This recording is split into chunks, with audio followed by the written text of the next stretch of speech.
మన DNA TV, మన రాష్ట్రం, మన ఛానల్. అందరికీ నమస్కారం. ప్రపంచ ప్రసిద్ధిగాంచిన గూగుల్ AI డేటా సెంటర్ ఏర్పాటుకు భూమి పూజను సీఎం చంద్రబాబు నాయుడు శాశ్వతంగా నిర్వహించారు. గూగుల్ AI డేటా సెంటర్ ఏర్పాటు 3 ప్రాంతాలలో జరగనుంది. ఈ 3 ప్రాంతాలు తర్లివాడ, రాంబిల్లి, అడవివరం.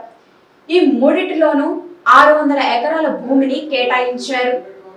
అంతేకాకుండా $15 బిలియన్ పెట్టుబడితో 1 గిగావాట్ సామర్థ్యంతో గూగుల్ AI డేటా సెంటర్ ఏర్పాటు కానుంది. దీంతో వేలాది మంది ప్రజలకు ఉద్యోగాలు దక్కే అవకాశం ఉంది.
మొత్తానికి ప్రపంచ ప్రసిద్ధిగాంచిన గూగుల్ AI డేటా సెంటర్ ఏర్పాటు ఆంధ్ర ప్రజలకు శుభపరిణామంగా చెప్పవచ్చు.